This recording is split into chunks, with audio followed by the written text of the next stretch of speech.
Illuminati all through your body, like a 12 gauge Sade. Hey guys, today I'm making a video on the King of New York debate. Honestly, guys, this is all stemmed from 6ix9ine a couple years ago, where he was claiming he was King of New York. Of course, he released his new hit song, got out of jail, and then he downplayed almost every New York rapper, saying he's king. The king is home. It's done now. So TJ can stop claiming he's King of New York. Alright, so today it's been like a whole bunch of videos and stuff saying who's King of New York. You got DJ Academics saying who's King of New York. Here's my take on it. Honestly, in my opinion, I feel like in terms of who's the King of New York, you of course have to have the hits. You gotta have, you gotta have like lyricism. You gotta have artistry, and you gotta have charisma. Now, you got Young M.A, Joey, you got A$AP Rocky, 6ix9ine, Lil TJ, A Boogie with a Hoodie, Nicki Minaj, Dave East, The Beast Coast, Pro Era, Capital. You have so many people, and Pop Smoke before he died. Same thing with Capital Steez.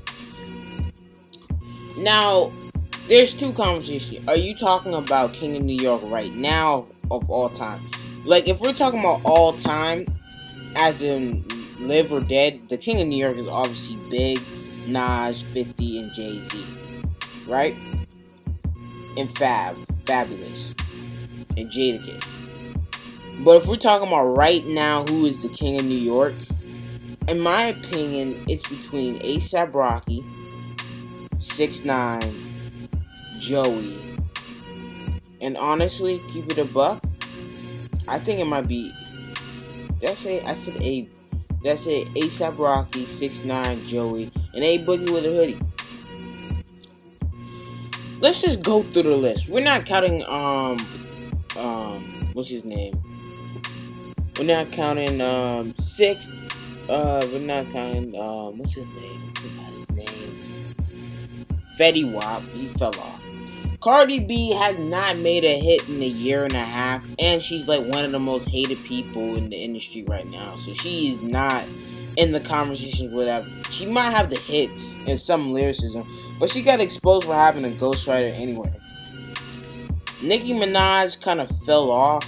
I mean, people don't really hate her, but she's just not that very liked like that anymore. 6ix9ine. He got a little backlash for snitching, but he has the hits. He's actually upgraded some of his lyrics so he doesn't sound so repetitive. He actually, he is a mastermind marketer.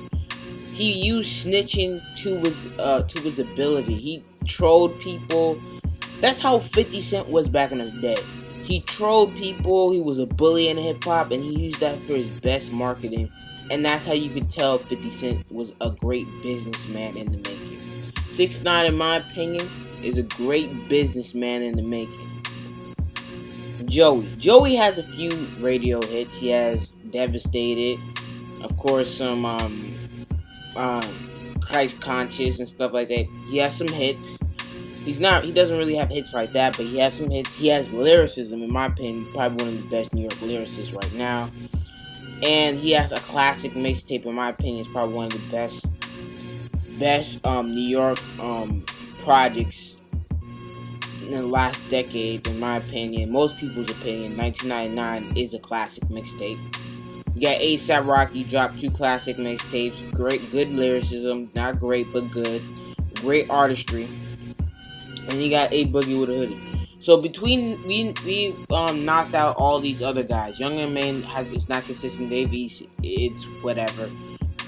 So these are the 4 guys in my opinion right now that's in the conversation. Jay-Z's not really. He gave the crown to the little guys now. Jay-Z, in my opinion, is not the king. He was the king, but he gave the crown down. Now it's between these 4 guys. 6ix9ine, A Boogie, Joey, and ASAP Rocky. Let's look like this. Let's start with albums. A Boogie with a Hoodie dropped a mid project. Most people aren't caring for him like that, and he's slowly falling off. ASAP Rocky did drop a mid project, but he still has relevancy and still dropping hits. I'm gonna lean towards A Boogie losing that round. He has to get out of here. So now it's between 6ix9ine, Joey, and ASAP Rocky. Now, let's look for relevancy. Even though Joey hasn't dropped in 3 years, he's always still going to be in the conversations for best lyricist of this generation. ASAP Rocky's always going to be in the hits, and 6ix9ine just got out of jail. But if I had to say who has the better hype right now, it's 6ix9ine, of course. But here's the thing. I think Joey and ASAP Rocky have the classic albums. Like, I think 6ix9ine needs to have his Get Rich or Die Trying. He has to have his Get Rich or Die Trying.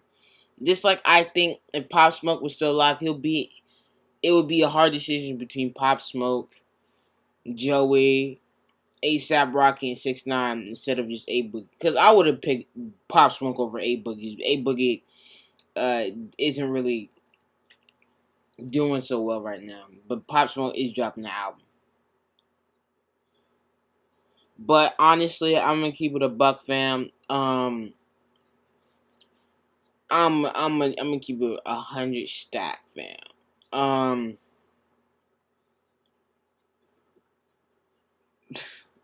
gonna say 6ix9ine is probably not, doesn't have a classic album, but he has the hits. This is kind of hard.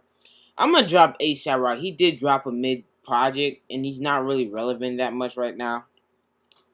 So it's honestly between Joey and 6ix9ine.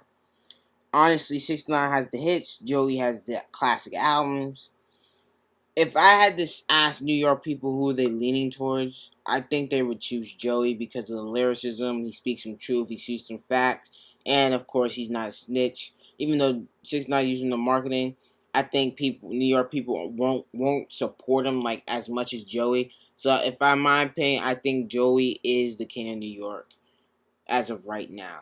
He might not have dropped something, but he's still always in the conversations, just like how Kendrick is. Please like and subscribe down below. And I'll talk more about this situation later on. Alright, man.